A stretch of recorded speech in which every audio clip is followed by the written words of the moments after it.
material defect cannot act in any way. So in other words, we have two different standards. We have a standard for the impersonalists, and we have a standard for the pure devotees. The impersonalists are understood to actually be materialists. And as such, they're going to be engaged in all kinds of material activities. They may talk about spiritual life, and they may give some glib philosophy.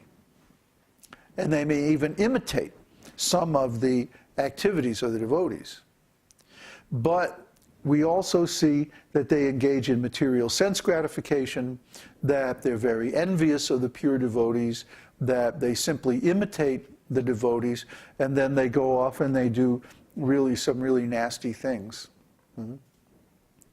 But on the other hand, we see that sometimes a pure devotee will have an accidental fall down, or they'll make some mistake, or they may have a little bit of material contamination left over from the previous activities or something like that. But this is not at all considered a problem. Why? Because their intention is pure. Their heart is in the right place. They are sincere. See? They're trying to please the Lord. They're trying to please Krishna. They're trying to serve their guru, and they're trying to learn the philosophy and apply it as best that they can. See, the impersonalists are often very hypocritical. They'll say, oh yes, I love Krishna, yes, Krishna is great, and Krishna is God, and all this stuff. But then within their heart, they're thinking, and I'm going to merge with him. Or, yes, Krishna is God, and I am one with him. See? Krishna is God, and everything is one. This is hypocrisy. This is hypocrisy. They're thinking one thing on the inside and saying a different thing on the outside. So we don't accept this. We don't accept. On the other hand, a devotee who is 100% sincere, he may simply have some material weakness or material defect, or he may be attached to certain habits that he just can't overcome right away. It may take some time. But because his intention is in the right place, Krishna accepts his service. See? So we go by a person's intention. We go by a person's lack of hypocrisy. See, we have to evaluate people. Anybody who says, "Oh, you shouldn't be judgmental," they're crazy. We should be judgmental in the sense that we evaluate people. Otherwise, we don't know who we're going to associate with. An association is a very powerful influence in our life. If we associate with good people, then we accept or we absorb all their qualities. And if we associate with bad people, then we become just like them after a while. So we should be very careful who we associate with, and we should analyze and evaluate people according to the value of their association. You see?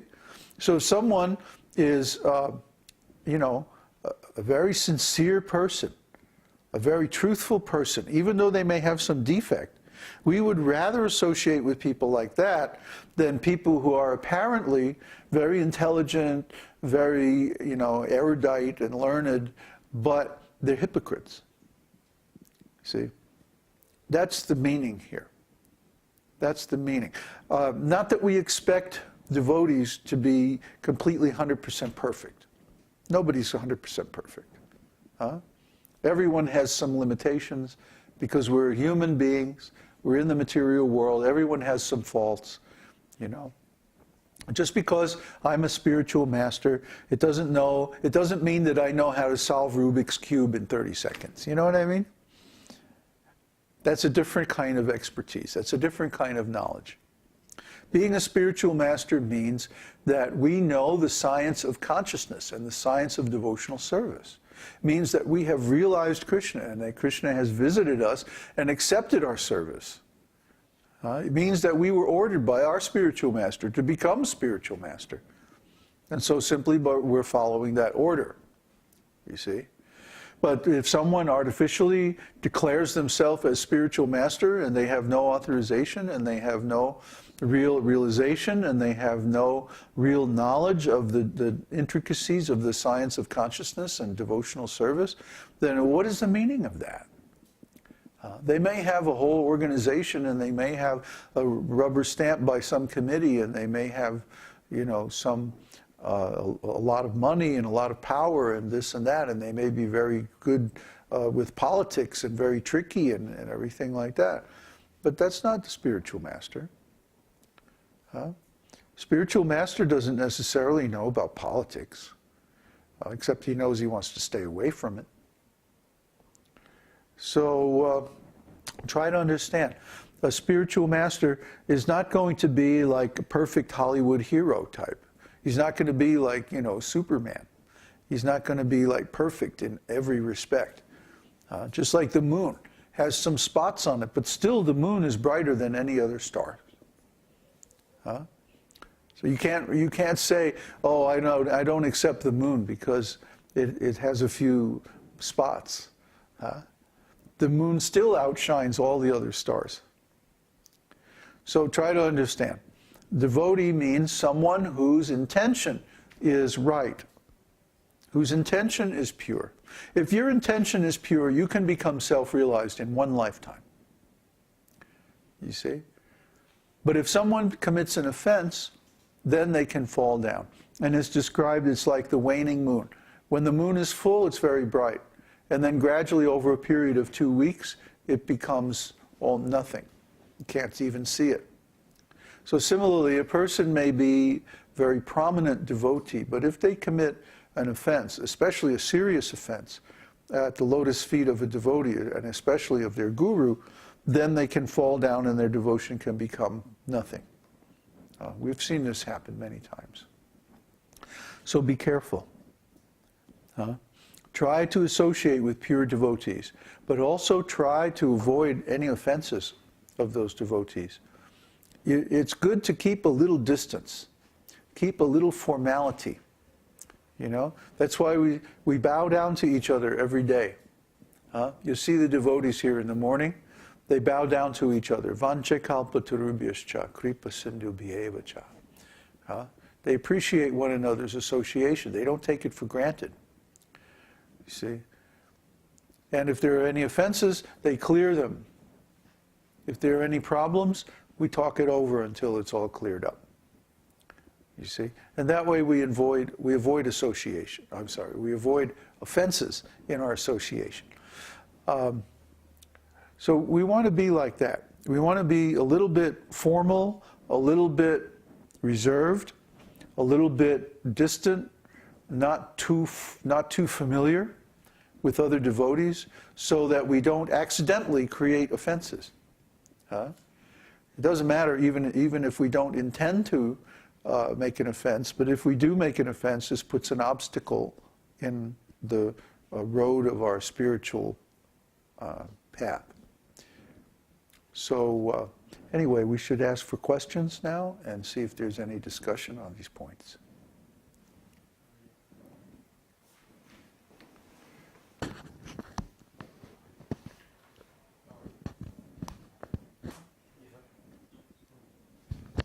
Any questions from the audience?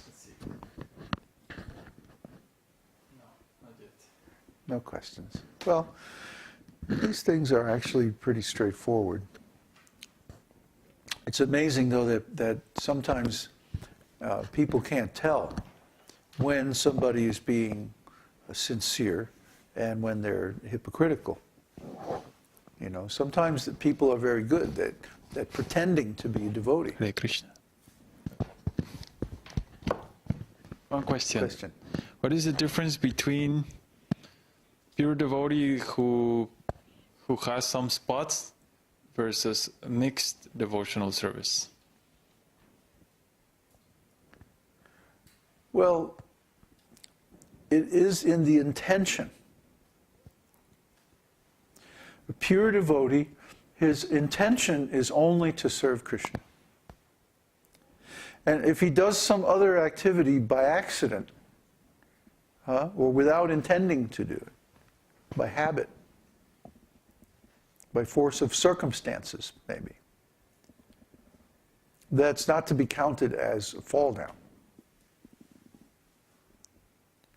But a mixed devotee, he has a split intention. His intention is divided between serving Krishna and getting some personal reward. Either, material enjoyment, sense gratification, wealth, knowledge, mystic powers. Usually it's either karma, jnana, or yoga. And of course, the most common one is sense gratification. So it is in the difference is in the attitude. The difference is in the motivation, the intention